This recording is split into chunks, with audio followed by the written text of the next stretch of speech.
음악이 잔잔하게 흐르다가 서서히 잦아듭니다. 안녕하세요. 분주한 일상 속에서 우리는 얼마나 자주 우리의 마지막 여정과 그 이후의 세상에 대해 생각하며 살아갈까요? 눈에 보이는 세상 너머 영원한 삶의 신비를 마주하는 시간. 오늘 우리는 한사제 신부님의 따뜻한 목소리를 통해 죽음과 영혼, 그리고 하느님의 무한한 사랑에 대한 깊은 성찰의 여정을 떠나보려 합니다. 이 이야기가 여러분의 마음에 작은 평화의 씨앗을 심어준다면 좋아요와 구독으로 저희의 여정에 동행해 주십시오. 여러분의 작은 손길은 저희에게 큰 격려가 되며 이 나눔이 더 많은 이들에게 은총의 빛으로 전해지는 길이 될 것입니다. 이 시간을 함께하는 모든 분들께 주님의 평화가 가득하기를 기도합니다. 지난 봄 저희 교구의 한 젊은 신부님 어머님께서 60이라는 이른 나이에 세상을 떠나셨습니다. 참으로 따뜻하고 좋은 분이셨습니다. 제가 오래전 어려운 이웃을 돕기 위해 빈병을 모으고 비누 공장을 운영할 때 누구보다 발벗고 나서서 도와주시던 송탄성당의 자매님이셨지요. 그 아들 신부님은 지금 먼 곳에 유학 중이지만 저희 생태마을에서 함께 땀 흘리며 지냈던 소중한 인연이었습니다. 그래서였을까요? 사순식이 인천 교구에서 피정 지도를 마치고 돌아오던 주일 밤이었습니다. 밤 9시가 넘은 늦은 시간이었지만 저는 망설임 없이 송탄의 장례식장으로 향했습니다. 장례식장에 도착했을 때 저는 가슴 뭉클한 광경을 마주했습니다. 사순시기의 주일은 사제들에게 가장 고되고 힘든 날입니다. 하루 종일 고해성사를 주고 미사를 봉헌하며 영적으로, 육체적으로 기력이 다 소진되지요. 그런데 그 피곤한 밤 9시에 30명이 넘는 신부님들이 오직 고인의 영혼을 위해 함께 모여 기도를 바치고 있었습니다. 다음 날 월요일 아침 주교님께서 직접 장례미사를 집전해 주시기로 예정되어 있었습니다. 하지만 저희 수원교구에는 오랜 전통이 하나 있습니다. 동료 사제의 부모님께서 돌아가시면 주교님의 장례미사 전까지 동료 신부들이 매시간 돌아가며 미사를 봉헌하는 것입니다. 그것은 떠나신 부모님에 대한 마지막 외의이자 슬픔에 잠긴 동료 사제에 대한 깊은 형제애와 위로의 표현입니다. 교구 사제가 450명이 넘으니 수백 명의 신부들이 밤새도록 찾아와 미사를 봉헌하는 것입니다. 그날 밤 저 역시 미사를 주례하게 되었습니다. 제단에 서서 기도를 시작하는데 문득 하늘나라에서 회의하는 소리가 들리는 듯한 강렬한 느낌을 받았습니다. 농담이 아닙니다. 정말로 하늘나라의 웅성거림이 제 영혼에 들려오는 것만 같았습니다. 아래를 보아라. 이 땅에서 수백 명의 사제들이 한 영혼을 위해 저토록 간절히 미사를 봉헌하고 있으니 이분은 참으로 대단한 분임에 틀림없다. 이 영혼은 더 이상 묻지도 따지지도 말고 곧바로 우리 곁으로 올려보내라. 저는 확신합니다. 그 젊은 신부님의 어머님은 수많은 사제들의 간절한 기도 속에서 그 어떤 심판도 거치지 않고 곧바로 천국으로 올라가셨을 것입니다. 이것이 바로 우리가 함께 바치는 기도의 힘입니다. 영혼을 위한 기도는 비단 우리 가톨릭 신자들만의 것일까요? 얼마 전 대구에서 있었던 일입니다. 토요일 강연을 위해 2시간 먼저 도착해 허름한 청국장집에서 아침 식사를 하고 있었습니다. 사제복을 입으면 옷에 음식이 튈까 염려되어 늘 강연 전에는 편안한 사복 차림으로 식사를 합니다. 식당에 들어서니 머리가 하얗고 아주 멋진 노신사 한 분이 저를 보더니 눈이 점점 커지는 것을 느꼈습니다. 저를 알아보신 것이지요. 하지만 제가 사제복의 상징인 로만 칼라를 하고 있지 않으니 긴가민가 하셨던 모양입니다. 그렇다고 제가 먼저 다가가 제가 바로 황창현 신부입니다. 하고 말할 수도 없는 노릇이지요. 그저 조용히 자리에 앉았습니다. 노신사의 식사가 먼저 나왔는데 드시는 모습이 참 독특했습니다. 밥뚜껑을 열어 밥알 몇 개를 덜어 뚜껑 위에 올려놓으신 뒤 잠시 묵상하듯 눈을 감았다가 식사를 시작하시는 것이었습니다. 참 독특한 분이시구나. 개신교의 식사기도 방식도 아니고 우리가 아는 천주교의 방식도 아닌데 하고 생각하며 저도 식사를 준비했습니다. 사복을 입었지만 습관처럼 성호를 긋고 기도를 바쳤습니다. 바로 그 순간 노신사께서 조심스럽게 말을 건네셨습니다. 혹시 황창현 신부님이 아니십니까? 아, 예, 맞습니다. 그러자 그분은 환하게 웃으시며 자신은 불자라고 소개했습니다. 그러면서 제 행복 특강을 한 번도 빼놓지 않고 보고 있다며 어쩌면 그렇게 모르는 것이 없냐고 칭찬을 아끼지 않으셨습니다. 특히 자식들에게 한 푼도 주지 말고 다 쓰고 통장에는 500만 원만 남기라는 말에 깊이 공감한다며 무척 고마워하셨습니다. 그분이 불자라는 말을 듣는 순간 저는 아까 그 독특한 식사 습관의 의미를 깨달았습니다. 밥알 몇 개를 뚜껑에 덜어놓은 것, 그것은 바로 먼저 세상을 떠난 영혼들을 위해 바치는 영혼밥이었습니다. 우리가 밭에서 일하다가 참을 먹을 때 밥알 몇 개를 던지며 고수래 하고 외치는 것과 같은 깊은 마음이지요. 그렇습니다. 영혼의 존재와 그들을 기리는 마음은 특정 종교의 전유물이 아닙니다. 모든 인간은 죽음 이후에 영원한 여행을 떠납니다. 우리 가톨릭 신자들은 하느님이라는 가장 든든하고 안전한 동아줄을 잡고 그 여행을 떠나는 것이고 다른 이들은 어떤 줄을 잡아야 할지 모른 채 그 여정을 시작할 뿐입니다. 하지만 영혼을 위하는 그 마음의 본질은 다르지 않습니다. 식사를 마치고 계산을 하려는데 식당 아주머니께서 아까 그 노신사께서 이미 제 밥값을 계산하고 가셨다고 전해주셨습니다. 저는 그날 아주 중요한 진리 하나를 깨달았습니다. 우리 천주교 신자들은 식사할 때 반드시 큰 소리로 성호를 긋고 기도를 해야 한다는 것입니다. 그래야 공짜 밥이라도 얻어먹을 수 있습니다. 농담 같지만 실제로 그런 일이 자주 일어납니다. 지난달에도 저희 생태마을 부관장 신부님과 제가 신학교에 보낸 후배 신부들과 함께 단양으로 단풍 여행을 갔습니다. 점심으로 능이버섯찌개를 시켜놓고 다 같이 기도를 하려고 성호를 긋는 순간 옆 테이블의 한 아저씨가 다가와 황 신부님이냐고 물으시더군요. 성당은 안 다니지만 제 강의를 너무 재미있게 보고 있다며 오늘 밥값은 본인이 내겠다고 하셨습니다. 보십시오. 성호 긋는 것이 이렇게 중요합니다. 우리 천주교 신자들도 사실은 매일 영혼밥을 드리고 있습니다. 여러분, 식사 후 기도 때 무엇이라고 기도하십니까? 전능하신 하느님, 저희에게 베풀어 주신 모든 은혜에 감사하나이다. 주님의 이름은 찬미를 받으소서. 이제와 영원히 받으소서. 세상을 떠난 모든 이가 하느님의 자비로 평화의 안식을 얻게 하소서. 아멘. 놀랍게도 이 마지막 구절, 세상을 떠난 영혼들을 위한 기도는 전 세계 가톨릭 기도문 중 오직 한국 가톨릭에만 있는 특별한 기도문입니다. 얼마나 아름답고 정이 넘치는 기도입니까?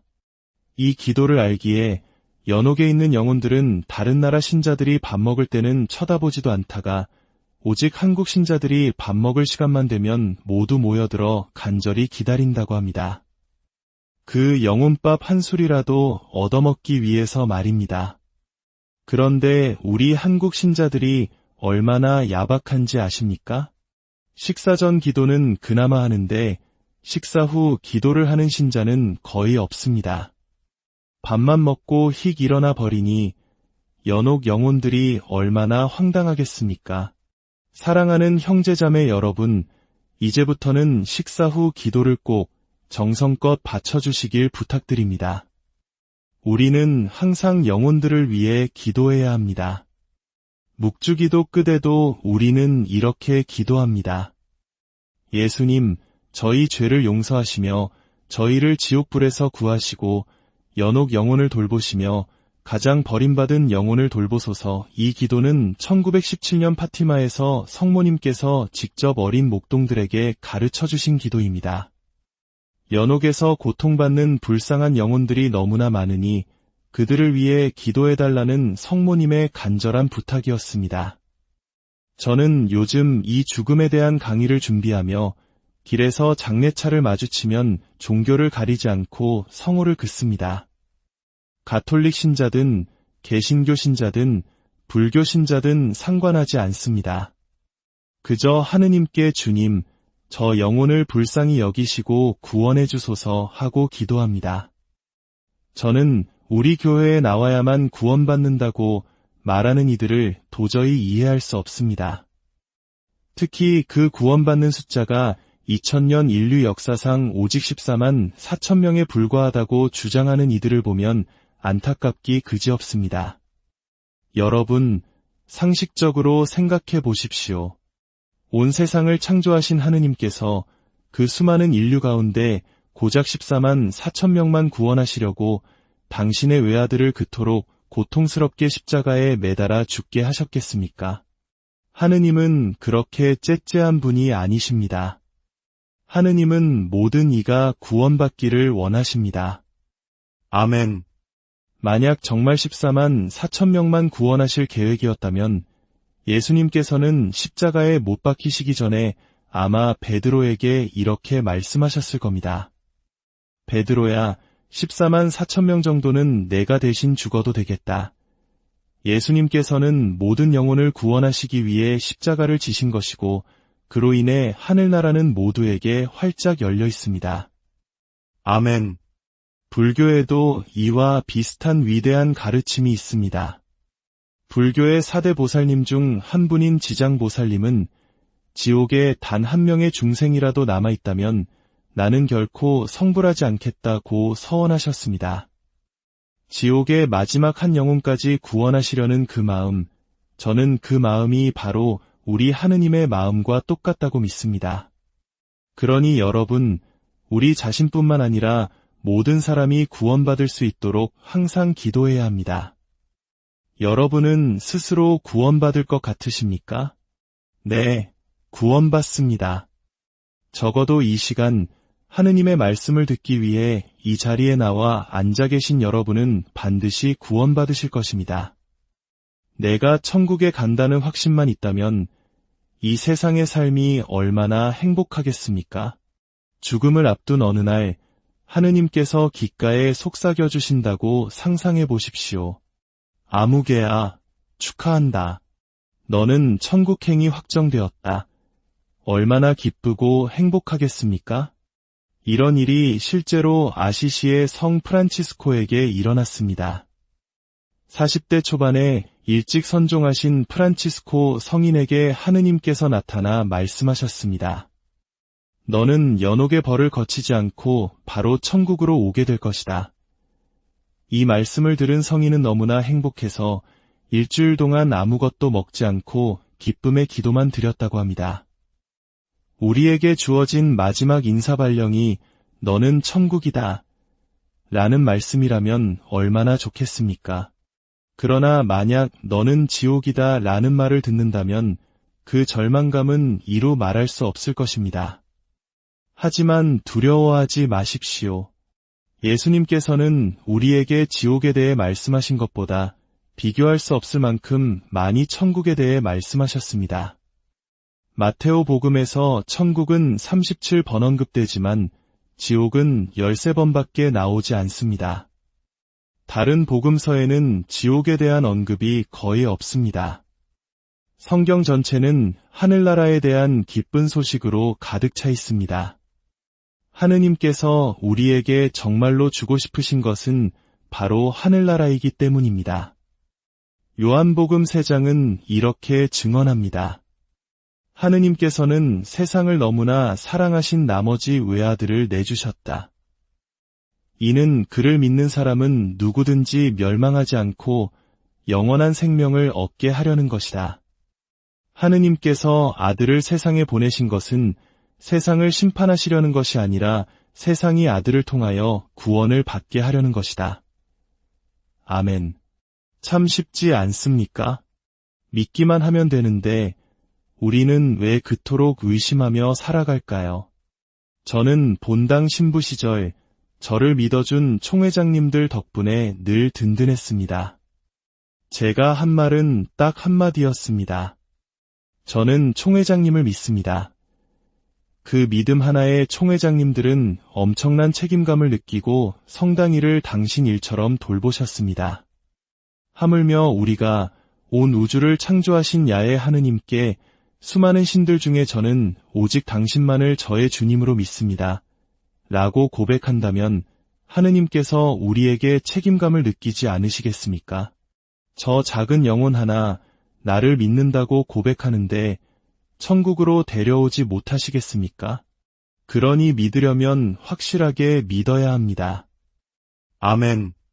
하느님은 분명히 살아 계십니다. 문제는 그분을 느끼지 못하는 우리 영혼의 상태입니다. 하느님이 계시다 없다 하시는 것이 아니라 우리 마음속의 믿음이 흔들리는 것입니다. 하느님은 늘 그 자리에 계십니다. 우리가 깨어서 기도하고 끊임없이 그분을 찾고 찬미와 감사를 드릴 때 주님은 반드시 우리에게 응답해 주십니다. 아멘. 마테오 복음 25장에 나오는 슬기로운 처녀와 미련한 처녀의 비유를 기억하십시오. 슬기로운 처녀들은 등잔에 기름을 가득 채워 신랑을 기다렸습니다. 그 기름은 바로 우리의 믿음, 선행, 그리고 기도입니다. 오늘 이 자리에 함께하신 여러분은 바로 등잔에 기름을 가득 채우고 있는 슬기로운 처녀들입니다. 이웃에게 복음을 전하고 진리의 길을 가르치고 사랑을 실천하는 모든 순간이 바로 기름 한 방울을 모으는 거룩한 행위입니다. 성교에는 그 누구도 지옥에 갔다고 단정하지 말라고 가르칩니다. 심지어 스스로 목숨을 끊은 영혼에 대해서도 말입니다. 성요한 마리아 비안네 신부님께 한 부인이 울며 찾아왔습니다. 남편이 다리에서 뛰어내려 자살했는데 천주교에서는 자살하면 지옥에 간다고 하니 어찌하면 좋으냐고 물었습니다. 그러자 비안네 성인께서 이렇게 위로하셨습니다. 걱정하지 마십시오. 당신의 남편은 지옥에 가지 않았습니다. 그가 다리에서 강물에 떨어지기까지는 아주 짧지만 충분한 시간이 있었습니다. 그는 그 순간 진심으로 자신의 죄를 뉘우치고 하느님께 용서를 청했을 것입니다. 그렇습니다. 하느님의 자비는 우리의 상상을 초월합니다. 단 한순간의 진실한 회개만으로도 영혼은 구원받을 수 있습니다. 그러니 우리는 희망을 잃지 말고 연옥 영혼들을 위해 끊임없이 기도해야 합니다. 예수, 마리아, 요셉이라는 짧은 기도를 한 번 바칠 때마다 연옥의 벌 7년이 감해진다고 합니다. 3종 기도는 10년이 감해진다고 합니다. 식사 후 기도, 묵주 기도, 3종 기도, 이 모든 것이 우리와 먼저 세상을 떠난 영혼들을 잇는 사랑의 다리입니다. 죽음은 끝이 아닙니다. 그것은 새로운 삶으로 건너가는 과정일 뿐입니다. 수많은 임사체험 연구들이 이를 과학적으로도 증명하고 있습니다. 뇌의 혈액을 모두 빼내고 심장 박동을 멈춘 의학적으로 완벽한 죽음 상태에서 수술을 받은 사람이 수술실의 모든 상황과 대화, 심지어 한 번도 본 적 없는 수술 도구의 모양까지 정확하게 묘사하는 일들이 있었습니다. 태어날 때부터 앞을 보지 못했던 시각장애인이 죽음을 체험하는 동안 생전 처음으로 자신의 모습과 세상의 모든 색깔을 보고 돌아와 생생하게 증언하기도 했습니다. 이 모든 것은 우리의 육신이 아닌 영혼이 이 모든 것을 보고 듣고 느낀다는 강력한 증거입니다. 프랑스의 위대한 신학자이자 과학자인 테이아르드 사르댕 신부님은 이렇게 말했습니다. 우리는 영적인 체험을 하는 인간이 아니라 인간적인 체험을 하고 있는 영적인 존재이다. 그렇습니다. 이 육신은 우리가 잠시 머물다 가는 집과 같습니다. 중요한 것은 육신이 아니라 그 안에 깃든 우리의 영혼입니다. 우리가 이 사실을 깨달을 때 삶의 지혜는 놀랍게 변화할 것입니다. 지금 대한민국은 물질적으로는 풍요롭지만 영적으로는 깊은 고통을 겪고 있습니다. 세계 최고의 자살률, 노인 빈곤율은 우리가 잘 사는 것의 의미를 완전히 잘못 이해하고 있음을 보여줍니다. 강남의 100평 아파트와 고급 외제차를 가졌지만 가족이 뿔뿔이 흩어져 서로 얼굴도 보지 않고 산다면 그것은 진정으로 못 사는 삶입니다. 비록 작은 집에 살더라도 아버지가 퇴근길에 사온 붕어빵을 들고 가족이 함께 웃으며 저녁을 먹고 손잡고 공원을 산책하는 집이야말로 진짜 잘 사는 집입니다. 우리는 너무 오랫동안 자녀들에게 너만 1등 해라, 너희 둘만 잘 살아라 라고 가르쳐왔습니다.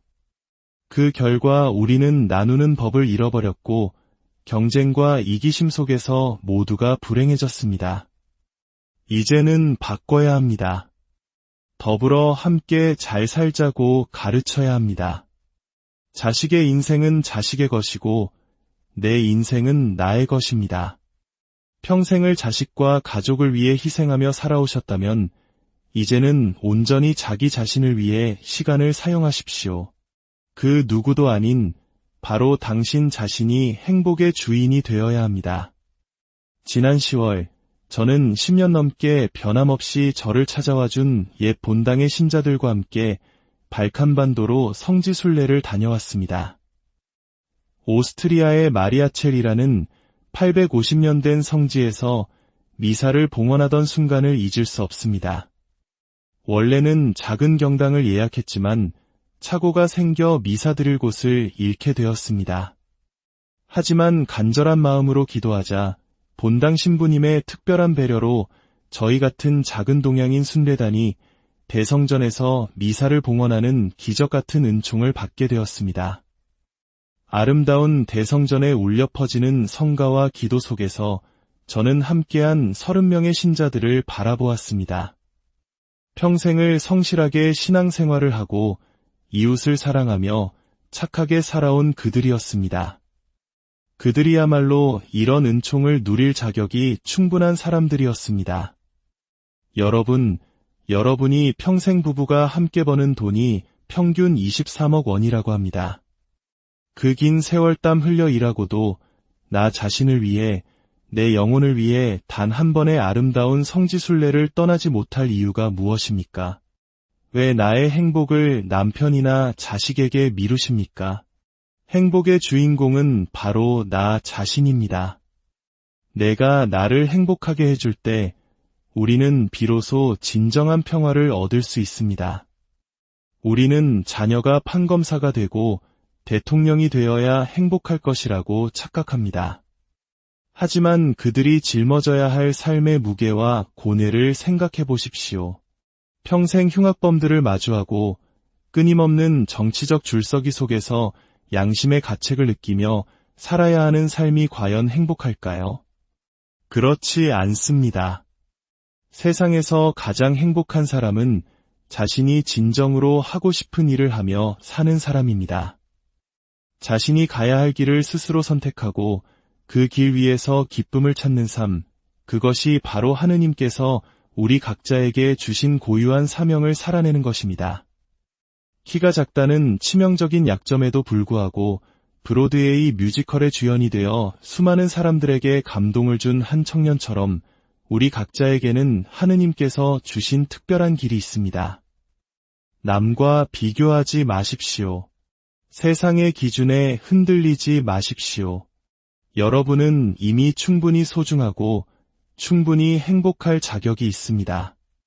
지금 이 순간 살아 숨쉬고 기도할 수 있다는 것만으로도 우리는 하느님의 크나큰 사랑 안에 머물고 있는 것입니다. 죽음은 두려운 끝이 아니라 하느님 아버지를 만나러 가는 영광스러운 시작입니다. 그날이 오기까지 우리에게 주어진 하루하루를 감사와 사랑으로 가득 채워나가시길 기도합니다. 여러분의 남은 모든 날들이 주님의 은총 속에서 빛나기. 음악이 잔잔하게 흐르다가 서서히 잦아듭니다. 안녕하세요. 분주한 일상 속에서 우리는 얼마나 자주 우리의 마지막 여정과 그 이후의 세상에 대해 생각하며 살아갈까요? 눈에 보이는 세상 너머 영원한 삶의 신비를 마주하는 시간.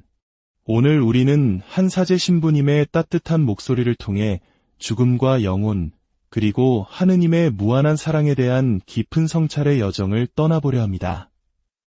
이 이야기가 여러분의 마음에 작은 평화의 씨앗을 심어준다면 좋아요와 구독으로 저희의 여정에 동행해 주십시오. 여러분의 작은 손길은 저희에게 큰 격려가 되며 이 나눔이 더 많은 이들에게 은총의 빛으로 전해지는 길이 될 것입니다. 이 시간을 함께하는 모든 분들께 주님의 평화가 가득하기를 기도합니다. 지난 봄 저희 교구의 한 젊은 신부님 어머님께서 60이라는 이른 나이에 세상을 떠나셨습니다. 참으로 따뜻하고 좋은 분이셨습니다. 제가 오래전 어려운 이웃을 돕기 위해 빈병을 모으고 비누 공장을 운영할 때 누구보다 발벗고 나서서 도와주시던 송탄 성당의 자매님이셨지요. 그 아들 신부님은 지금 먼 곳에 유학 중이지만 저희 생태마을에서 함께 땀 흘리며 지냈던 소중한 인연이었습니다. 그래서였을까요? 사순식이 인천 교구에서 피정 지도를 마치고 돌아오던 주일 밤이었습니다. 밤 9시가 넘은 늦은 시간이었지만 저는 망설임 없이 송탄의 장례식장으로 향했습니다. 장례식장에 도착했을 때 저는 가슴 뭉클한 광경을 마주했습니다. 사순시기의 주일은 사제들에게 가장 고되고 힘든 날입니다. 하루 종일 고해성사를 주고 미사를 봉헌하며 영적으로, 육체적으로 기력이 다 소진되지요. 그런데 그 피곤한 밤 9시에 30명이 넘는 신부님들이 오직 고인의 영혼을 위해 함께 모여 기도를 바치고 있었습니다. 다음 날 월요일 아침 주교님께서 직접 장례미사를 집전해 주시기로 예정되어 있었습니다. 하지만 저희 수원교구에는 오랜 전통이 하나 있습니다. 동료 사제의 부모님께서 돌아가시면 주교님의 장례미사 전까지 동료 신부들이 매시간 돌아가며 미사를 봉헌하는 것입니다. 그것은 떠나신 부모님에 대한 마지막 외의이자 슬픔에 잠긴 동료 사제에 대한 깊은 형제애와 위로의 표현입니다.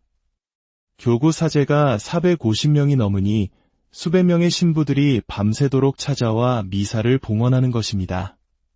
그날 밤 저 역시 미사를 주례하게 되었습니다. 제단에 서서 기도를 시작하는데 문득 하늘나라에서 회의하는 소리가 들리는 듯한 강렬한 느낌을 받았습니다. 농담이 아닙니다. 정말로 하늘나라의 웅성거림이 제 영혼에 들려오는 것만 같았습니다. 아래를 보아라. 이 땅에서 수백 명의 사제들이 한 영혼을 위해 저토록 간절히 미사를 봉헌하고 있으니 이분은 참으로 대단한 분임에 틀림없다. 이 영혼은 더 이상 묻지도 따지지도 말고 곧바로 우리 곁으로 올려보내라. 저는 확신합니다. 그 젊은 신부님의 어머님은 수많은 사제들의 간절한 기도 속에서 그 어떤 심판도 거치지 않고 곧바로 천국으로 올라가셨을 것입니다. 이것이 바로 우리가 함께 바치는 기도의 힘입니다. 영혼을 위한 기도는 비단 우리 가톨릭 신자들만의 것일까요? 얼마 전 대구에서 있었던 일입니다. 토요일 강연을 위해 2시간 먼저 도착해 허름한 청국장집에서 아침 식사를 하고 있었습니다. 사제복을 입으면 옷에 음식이 튈까 염려되어 늘 강연 전에는 편안한 사복 차림으로 식사를 합니다. 식당에 들어서니 머리가 하얗고 아주 멋진 노신사 한 분이 저를 보더니 눈이 점점 커지는 것을 느꼈습니다. 저를 알아보신 것이지요. 하지만 제가 사제복의 상징인 로만 칼라를 하고 있지 않으니 긴가민가 하셨던 모양입니다. 그렇다고 제가 먼저 다가가 제가 바로 황창현 신부입니다.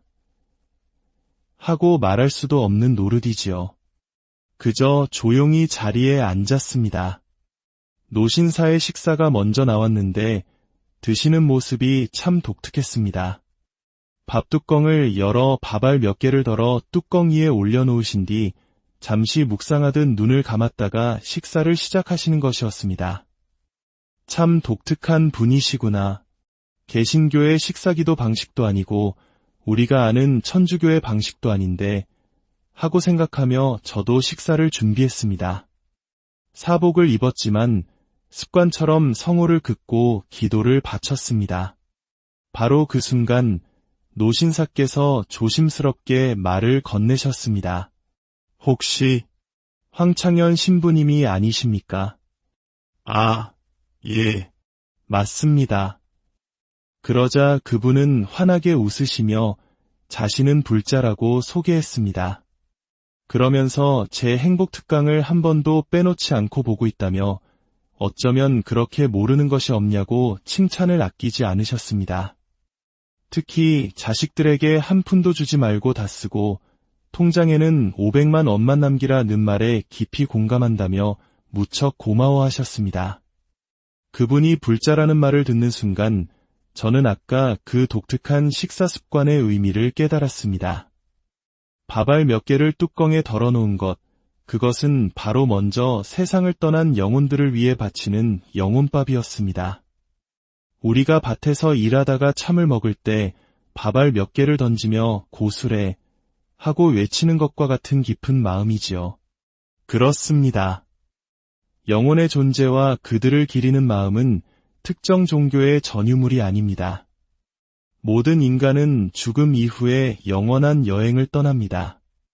우리 가톨릭 신자들은 하느님이라는 가장 든든하고 안전한 동아줄을 잡고 그 여행을 떠나는 것이고 다른 이들은 어떤 줄을 잡아야 할지 모른 채 그 여정을 시작할 뿐입니다. 하지만 영혼을 위하는 그 마음의 본질은 다르지 않습니다. 식사를 마치고 계산을 하려는데 식당 아주머니께서 아까 그 노신사께서 이미 제 밥값을 계산하고 가셨다고 전해주셨습니다. 저는 그날 아주 중요한 진리 하나를 깨달았습니다. 우리 천주교 신자들은 식사할 때 반드시 큰 소리로 성호를 긋고 기도를 해야 한다는 것입니다. 그래야 공짜 밥이라도 얻어먹을 수 있습니다.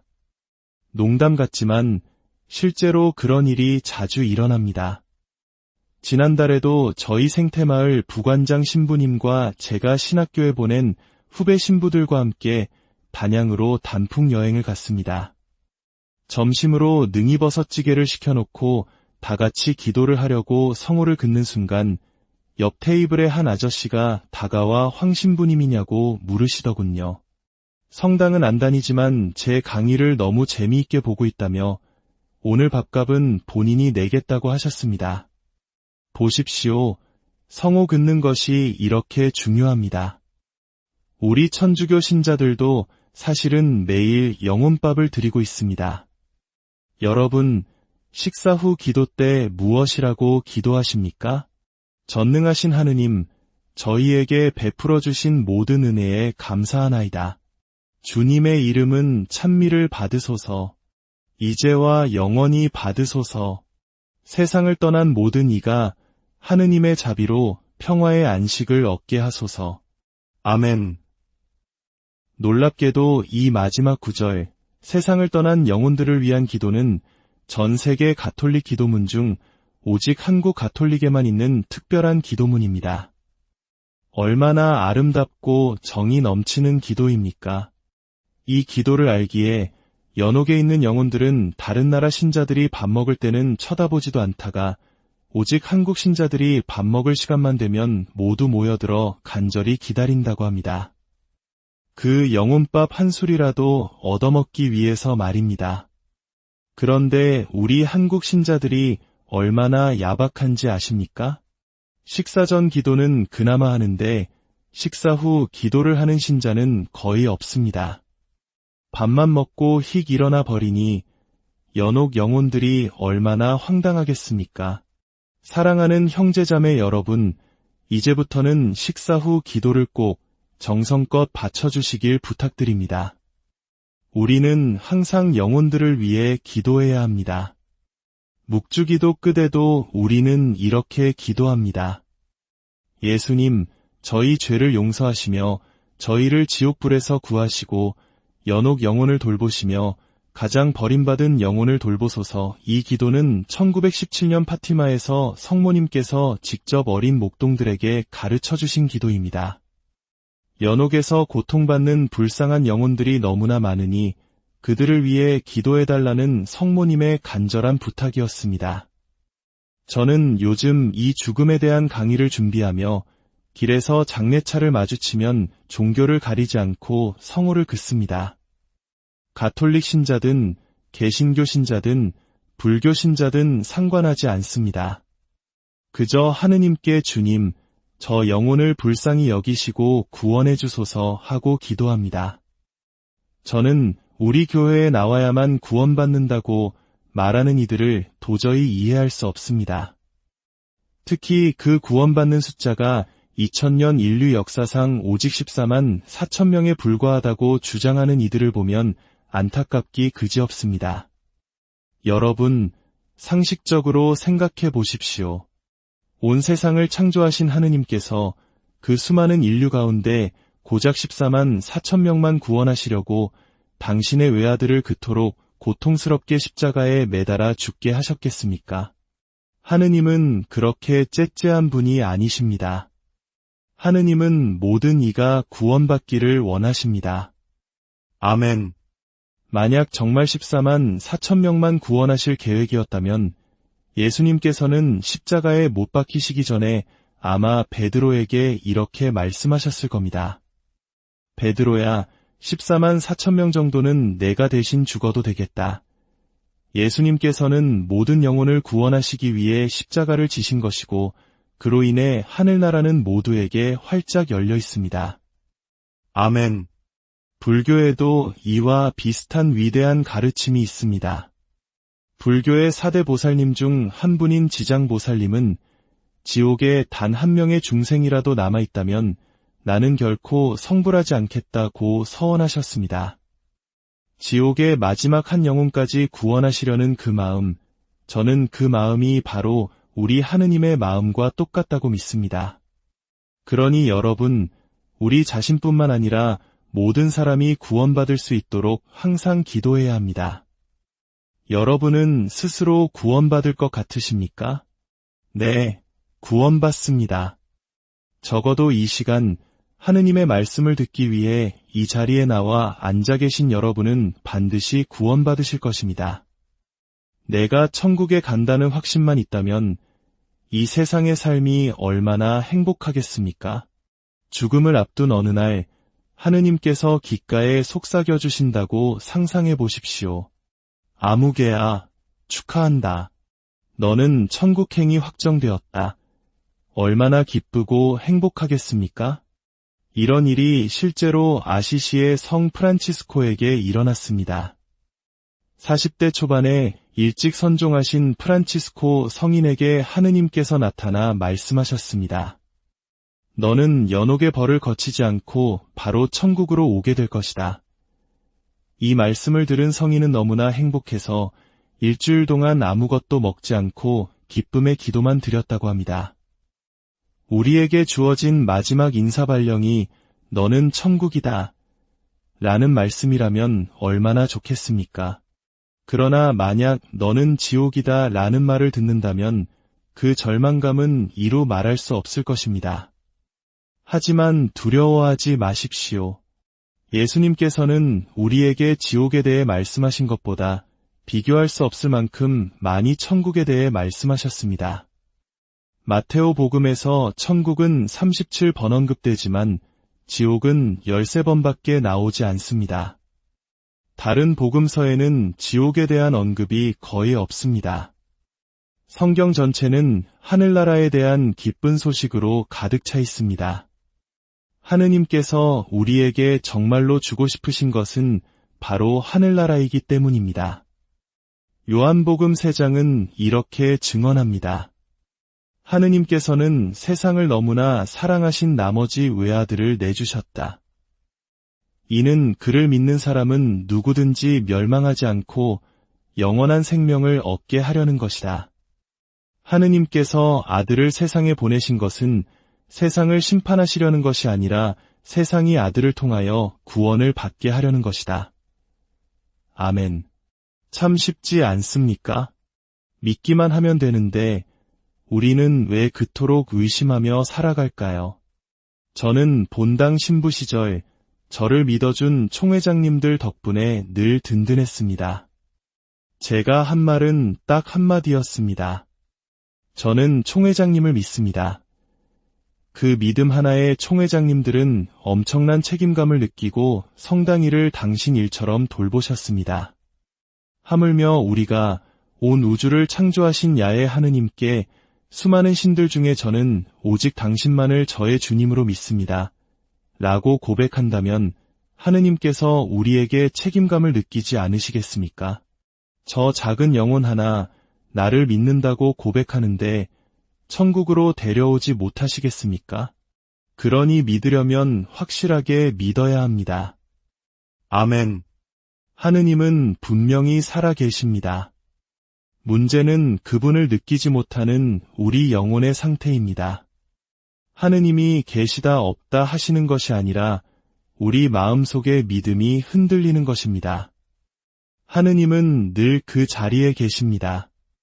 우리가 깨어서 기도하고 끊임없이 그분을 찾고 찬미와 감사를 드릴 때 주님은 반드시 우리에게 응답해 주십니다. 아멘. 마테오 복음 25장에 나오는 슬기로운 처녀와 미련한 처녀의 비유를 기억하십시오. 슬기로운 처녀들은 등잔에 기름을 가득 채워 신랑을 기다렸습니다. 그 기름은 바로 우리의 믿음, 선행, 그리고 기도입니다. 오늘 이 자리에 함께하신 여러분은 바로 등잔에 기름을 가득 채우고 있는 슬기로운 처녀들입니다. 이웃에게 복음을 전하고 진리의 길을 가르치고 사랑을 실천하는 모든 순간이 바로 기름 한 방울을 모으는 거룩한 행위입니다. 성교에는 그 누구도 지옥에 갔다고 단정하지 말라고 가르칩니다. 심지어 스스로 목숨을 끊은 영혼에 대해서도 말입니다. 성요한 마리아 비안네 신부님께 한 부인이 울며 찾아왔습니다. 남편이 다리에서 뛰어내려 자살했는데 천주교에서는 자살하면 지옥에 간다고 하니 어찌하면 좋으냐고 물었습니다. 그러자 비안네 성인께서 이렇게 위로하셨습니다. 걱정하지 마십시오. 당신의 남편은 지옥에 가지 않았습니다. 그가 다리에서 강물에 떨어지기까지는 아주 짧지만 충분한 시간이 있었습니다. 그는 그 순간 진심으로 자신의 죄를 뉘우치고 하느님께 용서를 청했을 것입니다. 그렇습니다. 하느님의 자비는 우리의 상상을 초월합니다. 단 한순간의 진실한 회개만으로도 영혼은 구원받을 수 있습니다. 그러니 우리는 희망을 잃지 말고 연옥 영혼들을 위해 끊임없이 기도해야 합니다. 예수, 마리아, 요셉이라는 짧은 기도를 한 번 바칠 때마다 연옥의 벌 7년이 감해진다고 합니다. 3종 기도는 10년이 감해진다고 합니다. 식사 후 기도, 묵주 기도, 3종 기도, 이 모든 것이 우리와 먼저 세상을 떠난 영혼들을 잇는 사랑의 다리입니다. 죽음은 끝이 아닙니다. 그것은 새로운 삶으로 건너가는 과정일 뿐입니다. 수많은 임사체험 연구들이 이를 과학적으로도 증명하고 있습니다.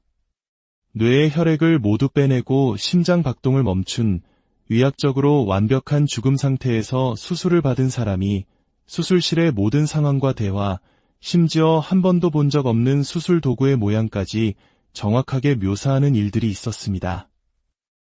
태어날 때부터 앞을 보지 못했던 시각장애인이 죽음을 체험하는 동안 생전 처음으로 자신의 모습과 세상의 모든 색깔을 보고 돌아와 생생하게 증언하기도 했습니다. 이 모든 것은 우리의 육신이 아닌 영혼이 이 모든 것을 보고 듣고 느낀다는 강력한 증거입니다. 프랑스의 위대한 신학자이자 과학자인 테이아르드 사르댕 신부님은 이렇게 말했습니다.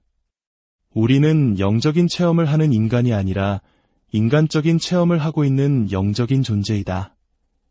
그렇습니다. 이 육신은 우리가 잠시 머물다 가는 집과 같습니다. 중요한 것은 육신이 아니라 그 안에 깃든 우리의 영혼입니다.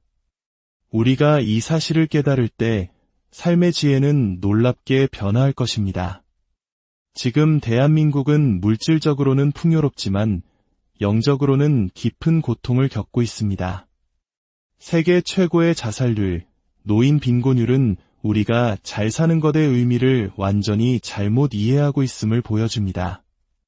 강남의 100평 아파트와 고급 외제차를 가졌지만 가족이 뿔뿔이 흩어져 서로 얼굴도 보지 않고 산다면 그것은 진정으로 못 사는 삶입니다. 비록 작은 집에 살더라도 아버지가 퇴근길에 사온 붕어빵을 들고 가족이 함께 웃으며 저녁을 먹고 손잡고 공원을 산책하는 집이야말로 진짜 잘 사는 집입니다. 우리는 너무 오랫동안 자녀들에게 너만 1등 해라, 너희 둘만 잘 살아라 라고 가르쳐왔습니다. 그 결과 우리는 나누는 법을 잃어버렸고 경쟁과 이기심 속에서 모두가 불행해졌습니다. 이제는 바꿔야 합니다. 더불어 함께 잘 살자고 가르쳐야 합니다. 자식의 인생은 자식의 것이고 내 인생은 나의 것입니다. 평생을 자식과 가족을 위해 희생하며 살아오셨다면 이제는 온전히 자기 자신을 위해 시간을 사용하십시오. 그 누구도 아닌 바로 당신 자신이 행복의 주인이 되어야 합니다. 지난 10월 저는 10년 넘게 변함없이 저를 찾아와준 옛 본당의 신자들과 함께 발칸반도로 성지순례를 다녀왔습니다. 오스트리아의 마리아첼이라는 850년 된 성지에서 미사를 봉헌하던 순간을 잊을 수 없습니다. 원래는 작은 경당을 예약했지만 착오가 생겨 미사 드릴 곳을 잃게 되었습니다. 하지만 간절한 마음으로 기도하자 본당 신부님의 특별한 배려로 저희 같은 작은 동양인 순례단이 대성전에서 미사를 봉헌하는 기적 같은 은총을 받게 되었습니다. 아름다운 대성전에 울려 퍼지는 성가와 기도 속에서 저는 함께한 30명의 신자들을 바라보았습니다. 평생을 성실하게 신앙생활을 하고 이웃을 사랑하며 착하게 살아온 그들이었습니다. 그들이야말로 이런 은총을 누릴 자격이 충분한 사람들이었습니다. 여러분이 평생 부부가 함께 버는 돈이 평균 23억 원이라고 합니다. 그 긴 세월 땀 흘려 일하고도 나 자신을 위해, 내 영혼을 위해 단 한 번의 아름다운 성지순례를 떠나지 못할 이유가 무엇입니까? 왜 나의 행복을 남편이나 자식에게 미루십니까? 행복의 주인공은 바로 나 자신입니다. 내가 나를 행복하게 해줄 때 우리는 비로소 진정한 평화를 얻을 수 있습니다. 우리는 자녀가 판검사가 되고 대통령이 되어야 행복할 것이라고 착각합니다. 하지만 그들이 짊어져야 할 삶의 무게와 고뇌를 생각해 보십시오. 평생 흉악범들을 마주하고 끊임없는 정치적 줄서기 속에서 양심의 가책을 느끼며 살아야 하는 삶이 과연 행복할까요? 그렇지 않습니다. 세상에서 가장 행복한 사람은 자신이 진정으로 하고 싶은 일을 하며 사는 사람입니다. 자신이 가야 할 길을 스스로 선택하고 그 길 위에서 기쁨을 찾는 삶, 그것이 바로 하느님께서 우리 각자에게 주신 고유한 사명을 살아내는 것입니다. 키가 작다는 치명적인 약점에도 불구하고 브로드웨이 뮤지컬의 주연이 되어 수많은 사람들에게 감동을 준 한 청년처럼 우리 각자에게는 하느님께서 주신 특별한 길이 있습니다. 남과 비교하지 마십시오. 세상의 기준에 흔들리지 마십시오. 여러분은 이미 충분히 소중하고 충분히 행복할 자격이 있습니다. 지금 이 순간 살아 숨쉬고 기도할 수 있다는 것만으로도 우리는 하느님의 크나큰 사랑 안에 머물고 있는 것입니다. 죽음은 두려운 끝이 아니라 하느님 아버지를 만나러 가는 영광스러운 시작입니다. 그날이 오기까지 우리에게 주어진 하루하루를 감사와 사랑으로 가득 채워나가시길 기도합니다. 여러분의 남은 모든 날들이 주님의 은총 속에서 빛나기. 음악이 잔잔하게 흐르다가 서서히 잦아듭니다. 안녕하세요. 분주한 일상 속에서 우리는 얼마나 자주 우리의 마지막 여정과 그 이후의 세상에 대해 생각하며 살아갈까요? 눈에 보이는 세상 너머 영원한 삶의 신비를 마주하는 시간. 오늘 우리는 한사제 신부님의 따뜻한 목소리를 통해 죽음과 영혼, 그리고 하느님의 무한한 사랑에 대한 깊은 성찰의 여정을 떠나보려 합니다. 이 이야기가 여러분의 마음에 작은 평화의 씨앗을 심어준다면 좋아요와 구독으로 저희의 여정에 동행해 주십시오. 여러분의 작은 손길은 저희에게 큰 격려가 되며 이 나눔이 더 많은 이들에게 은총의 빛으로 전해지는 길이 될 것입니다. 이 시간을 함께하는 모든 분들께 주님의 평화가 가득하기를 기도합니다. 지난 봄 저희 교구의 한 젊은 신부님 어머님께서 60이라는 이른 나이에 세상을 떠나셨습니다. 참으로 따뜻하고 좋은 분이셨습니다. 제가 오래전 어려운 이웃을 돕기 위해 빈병을 모으고 비누 공장을 운영할 때 누구보다 발벗고 나서서 도와주시던 송탄성당의 자매님이셨지요. 그 아들 신부님은 지금 먼 곳에 유학 중이지만 저희 생태마을에서 함께 땀 흘리며 지냈던 소중한 인연이었습니다. 그래서였을까요? 사순식이 인천 교구에서 피정 지도를 마치고 돌아오던 주일 밤이었습니다. 밤 9시가 넘은 늦은 시간이었지만 저는 망설임 없이 송탄의 장례식장으로 향했습니다. 장례식장에 도착했을 때 저는 가슴 뭉클한 광경을 마주했습니다. 사순시기의 주일은 사제들에게 가장 고되고 힘든 날입니다. 하루 종일 고해성사를 주고 미사를 봉헌하며 영적으로, 육체적으로 기력이 다 소진되지요. 그런데 그 피곤한 밤 9시에 30명이 넘는 신부님들이 오직 고인의 영혼을 위해 함께 모여 기도를 바치고 있었습니다. 다음 날 월요일 아침 주교님께서 직접 장례미사를 집전해 주시기로 예정되어 있었습니다. 하지만 저희 수원교구에는 오랜 전통이 하나 있습니다. 동료 사제의 부모님께서 돌아가시면 주교님의 장례미사 전까지 동료 신부들이 매시간 돌아가며 미사를 봉헌하는 것입니다. 그것은 떠나신 부모님에 대한 마지막 외의이자 슬픔에 잠긴 동료 사제에 대한 깊은 형제애와 위로의 표현입니다. 교구 사제가 450명이 넘으니 수백 명의 신부들이 밤새도록 찾아와 미사를 봉헌하는 것입니다. 그날 밤 저 역시 미사를 주례하게 되었습니다. 제단에 서서 기도를 시작하는데 문득 하늘나라에서 회의하는 소리가 들리는 듯한 강렬한 느낌을 받았습니다. 농담이 아닙니다. 정말로 하늘나라의 웅성거림이 제 영혼에 들려오는 것만 같았습니다. 아래를 보아라. 이 땅에서 수백 명의 사제들이 한 영혼을 위해 저토록 간절히 미사를 봉헌하고 있으니 이분은 참으로 대단한 분임에 틀림없다. 이 영혼은 더 이상 묻지도 따지지도 말고 곧바로 우리 곁으로 올려보내라. 저는 확신합니다. 그 젊은 신부님의 어머님은 수많은 사제들의 간절한 기도 속에서 그 어떤 심판도 거치지 않고 곧바로 천국으로 올라가셨을 것입니다. 이것이 바로 우리가 함께 바치는 기도의 힘입니다. 영혼을 위한 기도는 비단 우리 가톨릭 신자들만의 것일까요? 얼마 전 대구에서 있었던 일입니다. 토요일 강연을 위해 2시간 먼저 도착해 허름한 청국장집에서 아침 식사를 하고 있었습니다. 사제복을 입으면 옷에 음식이 튈까 염려되어 늘 강연 전에는 편안한 사복 차림으로 식사를 합니다. 식당에 들어서니 머리가 하얗고 아주 멋진 노신사 한 분이 저를 보더니 눈이 점점 커지는 것을 느꼈습니다. 저를 알아보신 것이지요. 하지만 제가 사제복의 상징인 로만 칼라를 하고 있지 않으니 긴가민가 하셨던 모양입니다. 그렇다고 제가 먼저 다가가 제가 바로 황창현 신부입니다 하고 말할 수도 없는 노릇이지요.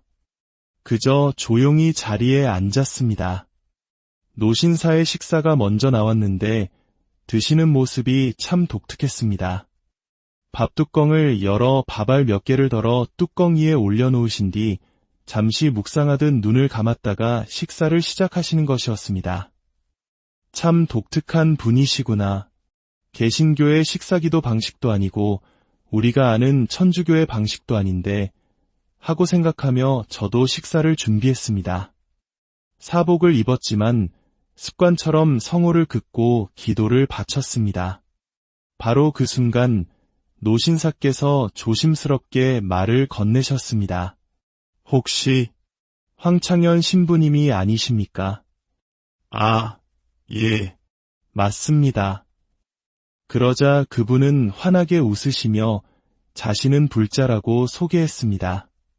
그러면서 제 행복 특강을 한 번도 빼놓지 않고 보고 있다며 어쩌면 그렇게 모르는 것이 없냐고 칭찬을 아끼지 않으셨습니다. 특히 자식들에게 한 푼도 주지 말고 다 쓰고 통장에는 500만 원만 남기라는 말에 깊이 공감한다며 무척 고마워하셨습니다. 그분이 불자라는 말을 듣는 순간 저는 아까 그 독특한 식사 습관의 의미를 깨달았습니다. 밥알 몇 개를 뚜껑에 덜어놓은 것, 그것은 바로 먼저 세상을 떠난 영혼들을 위해 바치는 영혼밥이었습니다. 우리가 밭에서 일하다가 참을 먹을 때 밥알 몇 개를 던지며 고수래 하고 외치는 것과 같은 깊은 마음이지요. 그렇습니다. 영혼의 존재와 그들을 기리는 마음은 특정 종교의 전유물이 아닙니다. 모든 인간은 죽음 이후에 영원한 여행을 떠납니다. 우리 가톨릭 신자들은 하느님이라는 가장 든든하고 안전한 동아줄을 잡고 그 여행을 떠나는 것이고 다른 이들은 어떤 줄을 잡아야 할지 모른 채 그 여정을 시작할 뿐입니다. 하지만 영혼을 위하는 그 마음의 본질은 다르지 않습니다. 식사를 마치고 계산을 하려는데 식당 아주머니께서 아까 그 노신사께서 이미 제 밥값을 계산하고 가셨다고 전해주셨습니다. 저는 그날 아주 중요한 진리 하나를 깨달았습니다. 우리 천주교 신자들은 식사할 때 반드시 큰 소리로 성호를 긋고 기도를 해야 한다는 것입니다. 그래야 공짜 밥이라도 얻어먹을 수 있습니다. 농담 같지만 실제로 그런 일이 자주 일어납니다. 지난달에도 저희 생태마을 부관장 신부님과 제가 신학교에 보낸 후배 신부들과 함께 단양으로 단풍 여행을 갔습니다. 점심으로 능이버섯찌개를 시켜놓고 다 같이 기도를 하려고 성호를 긋는 순간 옆 테이블의 한 아저씨가 다가와 황 신부님이냐고 물으시더군요. 성당은 안 다니지만 제 강의를 너무 재미있게 보고 있다며 오늘 밥값은 본인이 내겠다고 하셨습니다. 보십시오. 성호 긋는 것이 이렇게 중요합니다. 우리 천주교 신자들도 사실은 매일 영혼밥을 드리고 있습니다. 여러분, 식사 후 기도 때 무엇이라고 기도하십니까? 전능하신 하느님, 저희에게 베풀어 주신 모든 은혜에 감사하나이다. 주님의 이름은 찬미를 받으소서. 이제와 영원히 받으소서. 세상을 떠난 모든 이가 하느님의 자비로 평화의 안식을 얻게 하소서. 아멘. 놀랍게도 이 마지막 구절, 세상을 떠난 영혼들을 위한 기도는 전 세계 가톨릭 기도문 중 오직 한국 가톨릭에만 있는 특별한 기도문입니다. 얼마나 아름답고 정이 넘치는 기도입니까? 이 기도를 알기에 연옥에 있는 영혼들은 다른 나라 신자들이 밥 먹을 때는 쳐다보지도 않다가 오직 한국 신자들이 밥 먹을 시간만 되면 모두 모여들어 간절히 기다린다고 합니다. 그 영혼밥 한 술이라도 얻어먹기 위해서 말입니다. 그런데 우리 한국 신자들이 얼마나 야박한지 아십니까? 식사 전 기도는 그나마 하는데 식사 후 기도를 하는 신자는 거의 없습니다. 밥만 먹고 휙 일어나는